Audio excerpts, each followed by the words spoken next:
কত লম্বা লম্বা কচুর বই, কই দিয়ে বানাতে হয় বই। আমাদের এইখানে নাই তো ইলিশ, নাই তো কই। তবে চলুন আমি নিরামিষই বানাই কচুর বই। আজ রান্না করলাম নিরামিষ কচুর লতি বা কচুর বই। আমাদের গ্রামের লোকরা কচুর বই বলে।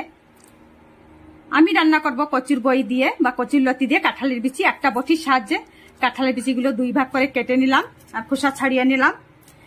আপনারা কাঁঠালের বিচি না থাকলে আলু নিতে পারেন, তবে সেদ্ধ করা আলু নেবেন। কাঁঠালের বিচি খোসা ছাড়ানো হয়ে গেছে। কচুর লতিগুলো আমি ছুলে নেব। সবকিছু ছোলা হয়ে গেছে।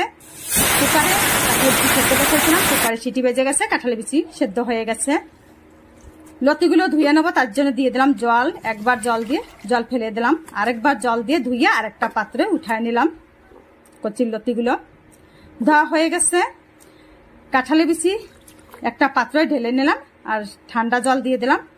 কাঁঠালের বিচির যে লাল লাল খোসা আছে, খোসাগুলো আমি ছাড়িয়ে নিলাম। সেদ্ধ করা তো অনেক সহজেই উঠে গেছে। চুলা ধরে একটা কড়াই বসায় দিলাম আর কড়াইতে দিয়ে দিলাম 1 চামচের মতন সরষের তেল। আধা ইঞ্চির মতন আদা নিছি, একটু গ্রেট করে তেলের ভিতরে দিয়ে দিলাম।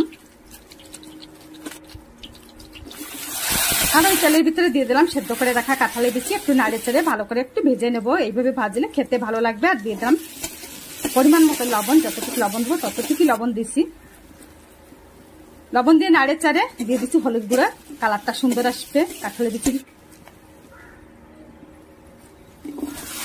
লবণ হলুদ দিয়ে ভালো করে কাঁঠালের বিচিগুলো একটু ভেজে নিয়ে দিয়ে দিয়েছি কচুর লতি বা কচুর বই। একটু নাড়ে চাড়ে 5-7 মিনিটের জন্য ঢাকনা দিয়ে রেখে দিছি। 5-7 মিনিট করে ঢাকনা আগলা করে নাড়ে চাড়ে নিলাম আর একটু জল দিয়ে দিলাম। কচুর লতিগুলো ভালো করে সেদ্ধ হয়ে যাবে, তার জন্য এখন জাল করে নেব 6-7 মিনিটের জন্য। উপর থেকে দিয়ে দিলাম একটু জিরার গুঁড়ি, 1 চামচের 4 ভাগের 1 ভাগ। কচুর লতিগুলো সেদ্ধ হয়ে গেছে 7-8 মিনিট জাল করার পরে। দেখুন একটা পাত্রে ঢেলে নিলাম। কড়াই ধুয়ে আবার বসায় দিলাম। কালারটা কত সুন্দর হয়েছে দেখুন। কড়াই গরম হয়ে গেছে, তখন দিয়ে দিলাম 1 চামচ তেল আর একটা শুকনো লঙ্কা। আর দিয়ে দিলাম তেলের ভিতরে 5 ফোড়ন। 5 ফোড়ন না থাকলে আপনারা কালো জিরে দিতে পারেন, তবেও খেতে ভালো লাগবে। 4-5টা চিরা কাঁচা লঙ্কা দিয়ে দিলাম তেলের ভিতরে। একটু নাড়ি করে ভাজিয়ে নিয়ে দিয়ে দিলাম একটা টমেটো কেটে কুচি কুচি করে তেলের ভিতরে।